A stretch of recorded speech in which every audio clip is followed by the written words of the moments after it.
It's me, Amy B, the Meltdown Coach, and here is a question I had on a follow-up to the video that I did about when your kid goes into a meltdown, do nothing, say nothing, calm your own body. A question I had to do with what if we're in a rush? What if there's time pressure? And here's what I want to remind you of. If when your kid is in a meltdown and you don't stop and take a minute to calm your body, if you try to control, if you try to coerce, if you try to provide rewards to make the meltdown stop, when all that's going to do is make the meltdown bigger and last longer. Imagine if you then say, and by the way, we have to do this fast. We have to resolve this meltdown fast. If talking and negotiating and using consequences and rewards is pouring fuel on the fire of the meltdown, time pressure and rushing is only going to increase the length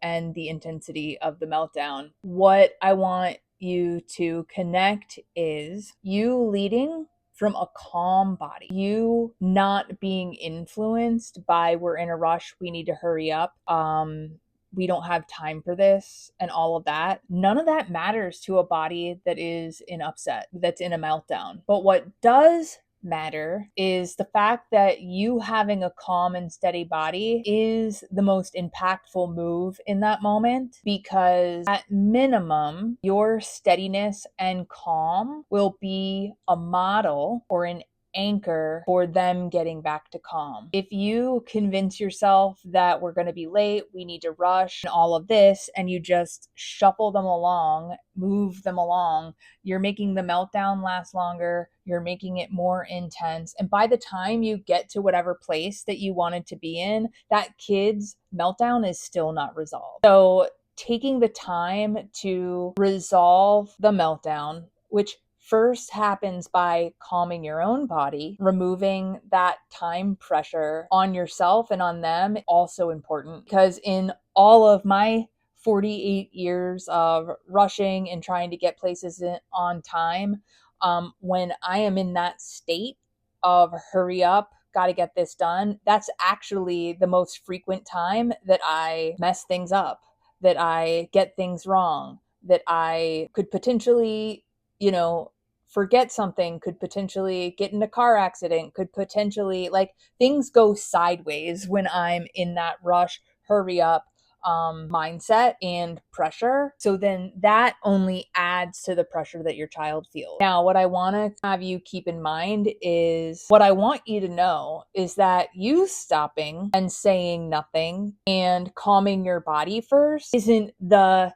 end of the strategy. It's just the beginning. And that's because we can't go anywhere healthy and from an empowered place of leadership without first being calm and steady in our body. And when I say calm and steady, I don't mean have no feelings and be in a place of zen, because no matter how you cut it, meltdowns ultimately do evoke a response in us as adults. It's, are we going to bond from the place where we're in our own state of upset because our child is in a state of upset, and then make decisions from that place? Or are we going to notice that our body and our brain are going into upset, bring ourselves back to, ooh, I know that this is uncomfortable for me, and I also don't want to make leadership decisions from that place of upset. So I'm going to bring myself back to calm and steady. I didn't mean like peace, zen, and everything is love and light.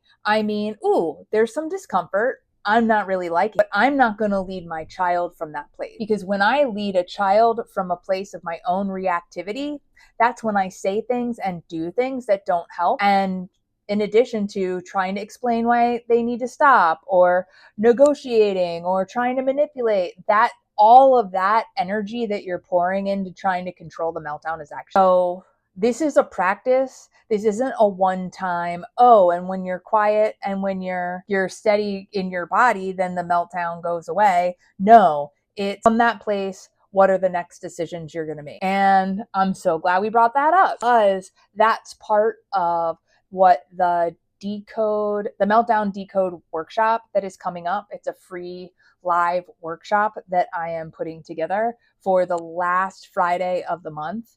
That's what we're going to go deep into, is meltdowns and behaviors, emotional outbursts, tantrums. We can call them a whole bunch of different, but ultimately what it is your kid is in an emotional state where they're not listening to you, they're not doing what you want them to do. And gosh, it would make life a lot easier if they were. The approaches that I see parents are traditionally encouraged to take actually don't work long term. And so what I've created is another way, a way that works, a way that allows you to be the empowered leader and mom you know you're meant to be. And it can be tricky at first because we're going from doing things one way and we've done it for a long time. We've consistently called ourselves failures and doing it wrong and I can't get it right. And there's this battle in our brain about how we're doing as a parent when we are interacting with our child that is having frequent meltdowns.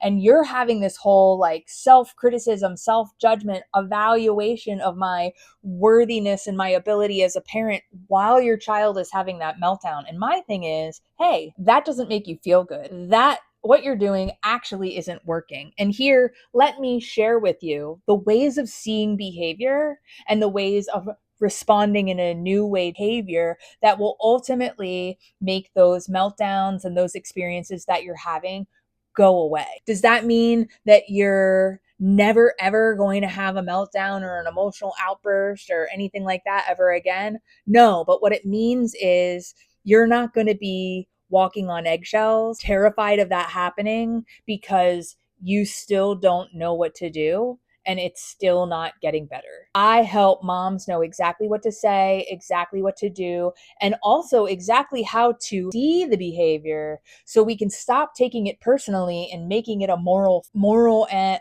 failure as a mom, as an adult, as a caregiver, as a leader in your household, and instead go, I know what to do. I know how to handle this. I know what's really going on, and stop that tape that's going in your brain constantly that has you telling yourself that you're a bad mom, that your kid's a bad kid, that you're failing, that they're failing, and that maybe you're all broken. Here's the thing, your kid could have a diagnosis or not. You could have a diagnosis or not. And I can still help you and show you a different way of showing up for yourself and your child in that moment. Because long-term rewards and consequences don't work. The carrot, the stick, it doesn't work. And it doesn't work for us as adults either. Although I find that we will try those things because those are the things we're familiar with.